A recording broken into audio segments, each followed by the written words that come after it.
Red TV अपने सभी दर्शकों का हार्दिक अभिनंदन करता है, वंदन करता है। जैसा कि हमारी परंपरा है, उसी परंपरा को कायम रखते हुए ज्योतिषीय विश्लेषण की कड़ी में आज हम पुनः आपके सामने उपस्थित हुए हैं। विगत कुछ दिनों पहले हमने आपके साथ में चर्चा की थी, जो बृहस्पति ने राशि परिवर्तन किया था उस विषय को लेके। आज हमारे स्टूडियो में बहुत ही विख्यात, प्रसिद्ध और विद्वान ज्योतिष को हमने आमंत्रित किया है।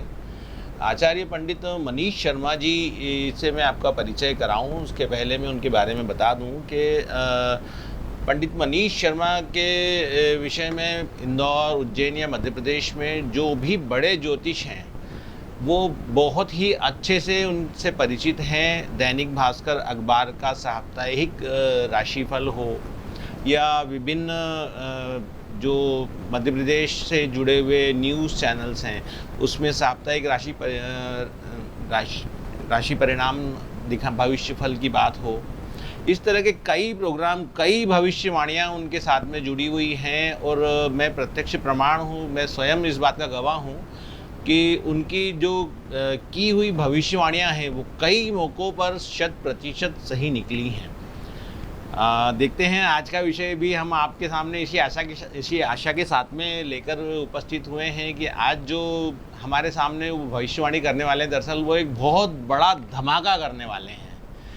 धमाका इस हिसाब से बोलना चाहिए कि आज जो कर्नाटक में विधानसभा के चुनाव हो रहे हैं, तो एक आम धारणा बनी हुई है विभिन्न न्यूज़ चैनलों में या जो चुनाव के पूर्व जो सर्वेक्षण होता है उस आधार पे जो अलग अलग चैनल वाले कांग्रेस को बहुमत दिखा रहे हैं।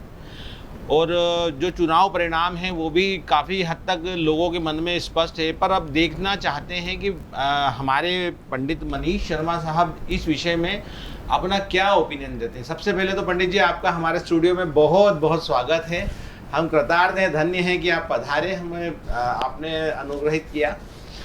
तो सबसे पहले मैं विषय तो चूँकि चुनाव, कर्नाटक चुनाव और उसकी भविष्यवाणियों से लेके है, लेकिन उसके पहले इसके जो आप बताने वाले हैं चुनाव के विषय में कर्नाटक, उसके आधार क्या है, किस आधार पे आप इसको भविष्यवाणियाँ करने वाले हैं? 10 मई 2023 को मंगल ने राशि परिवर्तन किया जी, और मंगल नीच राशि में चला गया। इसके पूर्व में गुरु ने राशि परिवर्तन किया और वो मेष राशि में गया। वहाँ पर सूर्य पूर्व से ही मौजूद है, यानी सूर्य उच्च का है, मंगल नीच का हो गया। मंगल कारक ग्रह होता है राजनीति का, और गुरु भी।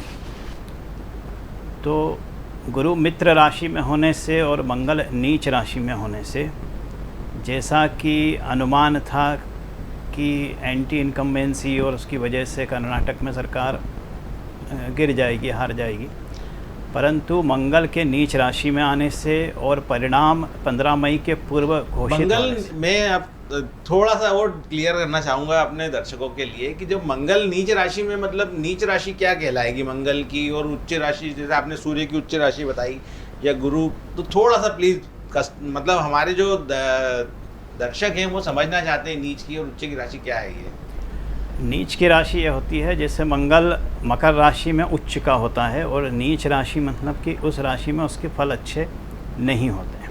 मतलब कि जैसे मंगल अभी कर्क राशि में है, तो कर्क राशि के स्वामी होते हैं चंद्रमा। चंद्रमा की प्रकृति शांत स्वभाव की होती है और मंगल उष्ण या गर्म स्वभाव के होते हैं। नहीं, ऐसा नहीं है जी।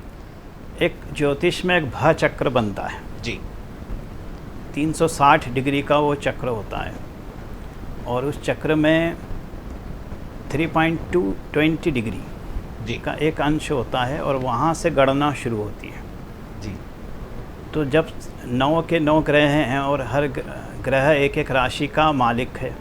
बराबर। सूर्य सिंह राशि का मालिक है, केवल एक ही का। चंद्रमा कर्क राशि का स्वामी है, केवल एक ही राशि का। ये 2 ग्रह ही ऐसे हैं जो एक एक राशि के स्वामी हैं, बाकी सभी 2-2 राशियों के स्वामी होते हैं। तो मंगल मेष और वृश्चिक का स्वामी है जी। तो वो भा चक्र जब बनता है वो पूरा एक फिज़िक्स है, उसके अनुसार ही सब अपने अपने स्वामी उसमें बने हैं। जी। नीच राशि से मतलब ये होता है कि वहाँ पे मंगल का असर खराब ही माना जाता है। तो जैसा विपक्षी पार्टी वर्तमान में जो विपक्षी हैं कर्नाटक में, वो जो मानते हैं कि हमारा फल अच्छा हो जाएगा, पर वो मंगल की वजह से विपरीत हो जाएगा। जी। तो कुंडली आपने कर्नाटक की बनाई या राज्य की बनाई, कौन सी कुंडली के आधार पे हम इसको? कुंडली देखिए किसी राज्य की बन नहीं सकती है और किसी की व्यक्तिगत तो अपने को पता भी नहीं है। हाँ। परंतु जो ओवरऑल फल होता है। अच्छा, मतलब अभी जो दशा अंतर्दशा जो भी जिस हाँ, जो ग्रह जहाँ हैं। हाँ, वर्तमान में पूरे यूनिवर्स में जो होगा जी, तो उसमें सब उलट पलट ही होगा। अच्छा, मतलब ये स्पेशल कर्नाटक के लिए बात नहीं हो रही है, ये पूरे विश्व के लिए बात हो रही है कि लगभग इस तरह के परिणाम सभी जगह मिलेंगे। इसी तरह जहाँ भी चुनाव हो रहा है वहाँ पे ही विपरीत परिणाम, यानी कि अगर अपेक्षा कर रहे हैं कि वर्तमान की विपक्षी पार्टी वहाँ जीत जाएं, तो ऐसा होना थोड़ा मुश्किल है। मतलब कहीं भी चुनाव होंगे तो उसके परिणाम कहीं। इसी आधार पे होंगे जो आपने अभी बताया। जी। तो बहरहाल जो सबसे बड़ा हमारा आज का विषय है वो इसीलिए हमने अपने स्टूडियो में पंडित जी को आमंत्रित किया है कि जो कर्नाटक में विधानसभा चुनाव होने वाले हैं उसके क्या परिणाम होंगे। पंडित जी, हमारे दर्शक भी बड़े उत्सुक हैं क्योंकि बड़े पूरे देश की निगाह लगी है इस चुनाव पे और भारतीय जनता पार्टी और कांग्रेस दोनों पार्टियों के लिए बड़ा प्रतिष्ठा का विषय है। दोनों ने अपनी पूरी ताकत झोंकी हुई है और हमारी एक परंपरा रही है कि हम चुनाव पूर्व अपने स्टूडियो में अलग अलग राज्यों के चुनाव को लेकर विश्लेषण करते हैं। आपका क्या अनुभव है, आपका क्या भविष्य, आप क्या कहते हैं? मतलब मंगल नीच राशि में होने से मंगल की दृष्टि तुला, मकर, कुंभ इन राशि पे है। मंगल की दृष्टि शनि के ऊपर है। शनि स्वराशिगत है, यानी अपनी खुद की राशि में गोचर हो रहा है और अभी मार्गी भी है। मंगल मार्गी है, सूर्य हमेशा मार्गी होते हैं, गुरु भी मार्गी है। तो इसमें से 2 तो क्रूर ग्रह हैं और 2 सौम्य ग्रह हैं। तो इनका जो परस्पर आपस में दृष्टियां हैं और इन दोनों के परस्पर जो गोचर हैं उसके अनुसार जैसा सोचा जा रहा है इसके ठीक विपरीत परिणाम होगा। यानी कि अभी जो वर्तमान सरकार है वहाँ पर जी, वो ही वापस बड़ी पार्टी बनेगी और 2-4 सीटें कम ज़्यादा हो सकती हैं, पर मेजॉरिटी उसको ही प्राप्त होगी। मतलब पंडित जी आज हमारे सामने, आप हमारे दर्शकों के सामने ये भविष्यवाणी कर रहे हैं कि कर्नाटक में जो अभी चुनाव हुए हैं, जो कल उसके जो परिणाम आने वाले हैं, वो आज हमारे स्टूडियो में बैठ के वो बता रहे हैं कि ये परिणाम भारतीय जनता पार्टी के पक्ष में जाएंगे और अभी जो भारतीय जनता पार्टी की वहाँ सरकार है वो यथावत आगे भी 5 सालों के लिए चलती रहेगी, ऐसा मान सकते हैं। जी।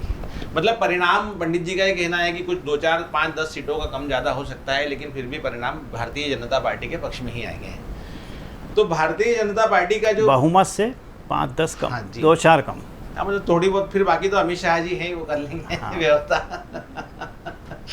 तो जैसा कि मतलब हम कर्नाटक चुनाव को लेके एक अनुमान लगा रहे हैं, तो क्या अभी की वर्तमान परिस्थितियों का पूरे राष्ट्र पे भी क्या प्रभाव पड़ेगा? जो मंगल अभी 51 दिनों के लिए, जैसा आपने बताया कि नीच राशि में है। जब भारत देश आज़ाद हुआ था 15 अगस्त 1947 को, उस समय चंद्रमा जो है वो कर्क राशि में ही गोचर कर रहा था। तो आज़ाद देश की कुंडली के अनुसार अपन समझें तो भारत देश की जो राशि है वो कर्क हुई। अच्छा, तो कर्क में ही मंगल का गोचर है और कर्क में मंगल जो है वो नीच का है, यानी अपनी देश की राशि में मंगल नीच का है। मतलब ऐसी परिस्थितियाँ बनी हैं। और 51 दिनों तक रहेगा जी। तो इस कारण से देश में जो ज़मीनें हैं उनके दाम बढ़ेंगे, परंतु जो शनि से संबंधित चीज़ हैं जैसे तेल, केमिकल, फर्टिलाइजर्स, दवाइयाँ, लोहा, इनके दाम कम होंगे। सोने चांदी के भाव बढ़ेंगे, ज़मीनों के दाम बढ़ेंगे, ज़मीन का काम भी तेज होगा। तो ये फ़र्क मंगल की वजह से पड़ेगा भारत में। जैसे अभी गुरु में भी एक योग बना था, चांडाल योग बना हुआ है, तो उसका और इसका भी कुछ आपस में कोरिलेशन होगा? गुरु राहु पर साथ में सूर्य भी है। अच्छा, सूर्य जिन ग्रहों के साथ स्थित है, गुरु के साथ भी है, राहु के साथ भी है, जी। तो वो गुरु और राहु दोनों को अस्त रखता है। अच्छा। अब गुरु अभी प्रवेश किया है मेष राशि में और राहु पूर्व से उसमें है, यानी कि राहु वृद्ध हो गया है मेष राशि में और गुरु अभी युवा अवस्था में, अभी तो बालक ही है। अच्छा। अभी प्रवेश किया है और वो युवा अवस्था में जा रहा है। जी। तो गुरु का प्रभाव ज़्यादा होने से, सूर्य का प्रभाव होने से और राहु के वृद्ध होने से जो चांडाल योग वाली जो स्थिति है वो निम्नतर स्तर पे है, उसका कोई विशेष प्रभाव नहीं। तो मतलब ये आने वाले समय में राष्ट्र के लिए भी लगभग अच्छी परिस्थितियां दिख रही हैं 51 दिनों के लिए। भारत देश के लिए अच्छी है, हाँ, परंतु विश्व के लिए अच्छी नहीं है। विश्व में कई जगह उत्पात, लूटपाट, आगजनी घटनाएं, युद्ध, ये सब होना मंगल की वजह से। बहरहाल अभी आज का विषय हमारा कर्नाटक चुनाव तक ही सीमित था और कर्नाटक चुनाव में जो हमारे पंडित जी ने भविष्यवाणी की है, देखते हैं कल या परसों तक हमारे सामने पूरे नतीजे होंगे।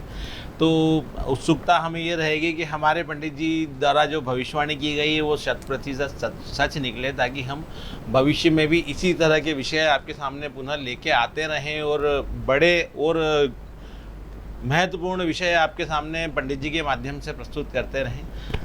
धन्यवाद। कर्नाटक चुनाव परिणामों के आने के ठीक बाद में अब हमारा अगला विषय होगा मध्य प्रदेश की राजनीति और मध्य प्रदेश में होने वाले आगामी विधानसभा चुनाव। हम आशा करते हैं हमारे पंडित जी से कि वो पुनः हमें आशीर्वाद देंगे, हमारे स्टूडियो में उपस्थित होंगे और मध्य प्रदेश की राजनीति और मध्य प्रदेश में निकट भविष्य में होने वाले घटनाक्रम के बारे में पूर्वानुमान हम और आप मिलके उनके साथ में लगा सकें और उसकी भी भविष्यवाणी वो हमारे साथ बैठ के कर सकें। देखते हैं, जब तक के लिए थोड़ी सी प्रतीक्षा करनी पड़ेगी, पर उत्सुकता मेरे मन में भी उतनी बनी है शायद जितनी आपके मन में है। नमस्कार।